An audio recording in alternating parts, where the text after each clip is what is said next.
всички там.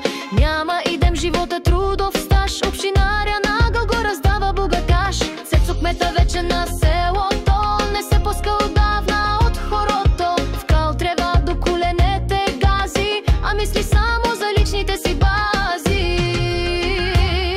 Не сме роби да надигнем глас, не ви искаме повече на власт. Искаме в селото живота да изграждаме, а вас затвора за награда ви изпращаме. Не сме роби да надигнем глас, не ви искаме повече на власт.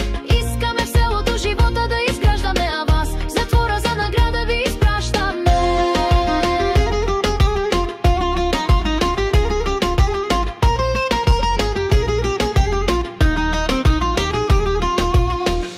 И така тройката с Матия управляват, мачкат, не се крият. В общината всичко им е бащиния, за хората само мизерия и беднотия. И тримата по избори